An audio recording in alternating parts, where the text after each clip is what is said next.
ராம் வந்து as a film maker அவருக்குள்ளே வந்து அவருடைய பர்சனல் லைஃப் ஜேர்னியை ஒரு க்ரியேட்டிவ் ஜேர்னியாக கன்வெர்ட் பண்ணுறது, டிரான்ஸ்லேட் பண்ணுறது, அதன் மூலமாக அவர் வாழ்க்கையை உணர்ந்து தெரிந்து கற்ற விஷயங்களை நம்மளோட பகிர்ந்துக்கிறது இருக்குல்ல.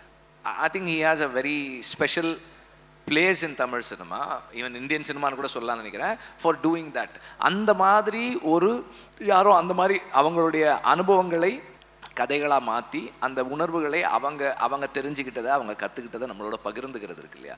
அந்த பகிர்தலின் வாயிலாக ஒரு ஒரு தலைமுறையினுடைய ஒரு ஒரு ஒரு கற்றலை நமக்கு கொடுக்கறது இருக்குல்ல, அது வந்து ரொம்ப ரொம்ப ரொம்ப special as a film maker ராம்து.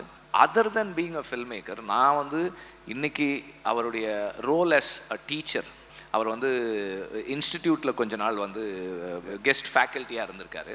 அப்போ அந்த யங்ஸ்டர்ஸோட இன்ட்ராக்ட் பண்ணுறது, சினிமாவின் மீது ஆர்வம் கொண்டிருக்கிற இளைஞர்களை அவங்க கைப்பிடிச்சி அவங்கள வழி நடத்துறது இருக்கு இல்லையா, அது வந்து அவங்க அசிஸ்டன்ட் டைரக்டர்ஸாக இருக்கணும்னு அவசியம் இல்லை. இப்போ எங்களுக்கு வந்து இப்போ எனக்கு என்ன, என்னோட I have like some 20 assistant directors, maybe some other 20 students in the institute. அவங்களோட இன்ஸ்டியூட் ஸ்டூடெண்ட்ஸோட கூட நான் பெருசாக இன்ட்ராக்ட் பண்ணுறதில்ல. But whenever I get chance I do interact with my assistants, அதுவே கம்மி.